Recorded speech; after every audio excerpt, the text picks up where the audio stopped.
C'est une vraie question, mais je ne suis pas sûre que ça ait un rapport avec la laïcité. La laïcité est un sujet pour moi... Oui, la question. Non, mais j'ai bien compris la question, mais je ne suis pas sûre que le début de la question ait un rapport avec la chute sur la laïcité. Mais je vais répondre du coup au début de la question, qui est celle qui est la plus actuelle.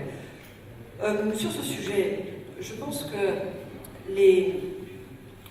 toute inquiétude, légitime ou illégitime, exprimée par des parents, parce qu'ils sont dans leur rôle de parents, et qu'on sait que les inquiétudes des parents, c'est toujours quelque chose de particulièrement prégnant, doit pouvoir trouver écho, et doit pouvoir trouver un autre écho que juste circuler, il n'y a rien à voir, parce qu'à partir du moment où il y a une vague d'inquiétude, même si c'est une vague de rumeurs, même si c'est infondé, même si, il ne faut pas laisser les gens dans cette angoisse-là. Et je pense, dans le même moment, que les enfants ne doivent en aucune manière interférer avec ça. Le retrait des enfants de l'école est juste quelque chose qui n'est pas une option, qui n'est pas acceptable. Et d'ailleurs, l'association des enfants dans toute manifestation de type politique est quelque chose qui pour moi n'est pas une option. Madame, pour revenir au début du sujet sur la théorie des genres, ça a démarré par la mise en place d'un outil pédagogique qui s'appelle l'ABCDR de l'égalité, qui est tout à fait d'actualité aujourd'hui, puisque c'est un outil à destination des enseignants et des élèves du primaire qui est là pour déconstruire les stéréotypes, en particulier en ce qui concerne l'égalité filles-garçons, femmes-hommes. Donc on est dans le cœur du sujet aujourd'hui. Qu'est-ce que vous avez pensé, pour rebondir sur la question de Marie-Corinne Missire, de ces mouvements extrémistes qui ont demandé un jour de retrait des élèves, ce jour-là, pour être très clair? Alors, je peux vous refaire ma réponse, parce que je crois Alors, j'ai du mal à comprendre, excusez-moi. Je vous la refais, il n'y a absolument aucun problème. Je pense que toute inquiétude d'un parent doit pouvoir être entendue parce que c'est un parent.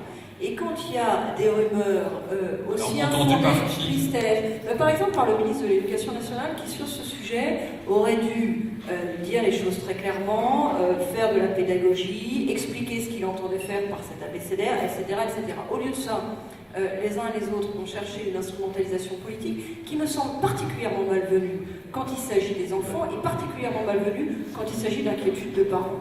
Je trouve que la manière dont cette affaire a été menée, et vous pourrez chercher les responsabilités de tous les côtés, mais vous voyez, pour moi, quand il y a des responsables politiques qui sont aux affaires, ils sont les premiers responsables. Je trouve que la manière dont cette affaire a été menée est juste insensée. Alors je suis heureuse que c'est en vérité beaucoup moins d'impact que ça en a eu, semble-t-il, dans les médias, parce que moi, des écoles dont j'ai eu écho, finalement, les enfants ont été assez protégés que ça, et je ne suis pas sûre qu'il y ait la même réalité, si vous voulez, dans les écoles et sur le terrain que l'écho médiatique. Je pense que l'écho médiatique a été très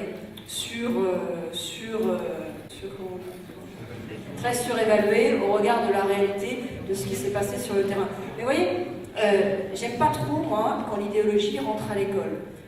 Je pense que la lutte, et c'est bon pour en parler, pour l'égalité entre les hommes et les femmes est une grande cause. Personnellement, c'est une cause à laquelle je m'attache depuis à peu près 40 ans.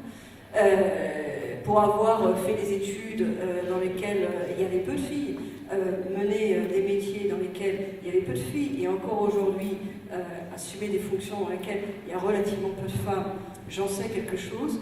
Et je trouve que ces grandes causes-là doivent rester bien protégées de toutes les idéologies. Lutter contre l'égalité, lutter pour l'égalité entre les hommes et les femmes, lutter contre les stéréotypes me semble un objectif qui doit pouvoir être partagé. Il n'y a pas besoin d'entrer dans des guerres idéologiques sur le sujet.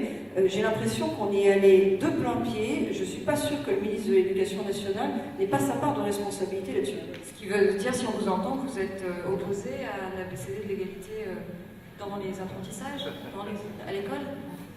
Écoutez, vous savez quoi? L'ABCD de l'égalité, j'ai même pas lu. Alors, je peux vous expliquer. Je suis opposée. À quoi ça ressemble? Je vais vous dire, je suis opposée à ce qu'on aille faire des sujets politiques, de choses qui n'en sont pas. Je suis opposée à ce qu'on s'excite sur ce sujet, qui est un sujet qui, à mon avis, a relativement peu d'importance. Personnellement, j'ai lu le deuxième sexe de Simone de Beauvoir. Ça me suffit bien en la matière. Ça me suffit bien en la matière. Et je retiens. Ouais, mais c'est un peu compliqué. Il faut le mettre en collège, enfin au lycée même. Et je retiens du deuxième siècle de Simone de Beauvoir que la lutte pour l'égalité des sexes est un grand enjeu, et puis la lutte contre la bêtise aussi, et celle-là, elle traverse l'humanité. Vous ne répondez pas tout à fait à ma question. Moi, Si je peux vous la reposer. Je crois que la conclusion... Non, mais très concrètement, il y a des crédits mairie pour des livres dans les bibliothèques, dans les BCD, dans les EBF, dans les espaces livres. Est-ce que très clairement, il y a des livres, parce qu'on écoute les inquiétudes des parents, et je pense que la FCBE ne peut être que d'accord avec ce que vous avez dit, on écoute les inquiétudes des parents, mais est-ce que parce qu'on écoute les inquiétudes des parents, on va retirer certains ouvrages des bibliothèques parce que justement, il y a une chose très différente entre... Il y a une question très différente entre retirer certains ouvrages des bibliothèques. Parce que moi, je trouve que les ouvrages ont leur place dans les bibliothèques, et il y a des ouvrages tout à fait intéressants, variés, certains on aime, on n'aime pas. Les bibliothèques, elles sont là pour ça, la bibliothèque, elle doit être un lieu de la plus grande diversité. Et puis, il y a la question de savoir si on a une espèce de démarche proactive qui, à un moment, se met à avoir une tonalité idéologique dans l'école. Moi, à l'école, j'ai envie que mes enfants, ils apprennent les maths, le français, les maths, et le reste, et que ça se passe bien entre eux, dans le respect de tout et de tous. C'est ça mes enjeux. C'est pas qu'on aille inverser les choses et faire des guerres de religion sur une question qui... Voilà, qu'on les laisse jouer à ce à quoi ils ont envie de jouer, qu'on leur demande pas de manière... C'est quoi que vous avez dit tout à l'heure? La déconstruction des stéréotypes. Déconstruisez ce que vous voulez, mais foutez la paix à l'école. Alors, est-ce que, je vais faire un petit peu caricatural, mais est-ce que vous êtes en train de nous dire que, puis on va conclure peut-être là-dessus, est-ce que vous êtes en train de nous dire que l'école a pour fonction d'instruire les élèves, en aucune manière de les éduquer, et que c'est dans le cercle intrafamilial et le rôle des parents? Mais je vous lance un balançon, mais malheureusement nous n'avons plus beaucoup de temps. Mais je vous laisse répondre. Moi je pense que l'école a un rôle d'instruction sans aucun doute, et d'éducation pour ce qui concerne la vie commune. Et aujourd'hui, on est bien loin en fait de ce que l'école puisse assumer son rôle d'éducation pour ce qui concerne la vie commune. C'est-à-dire qu'il y a dans les écoles, dans un certain nombre d'écoles, j'ai des cas en tête, des problèmes de respect sur les choses les plus élémentaires.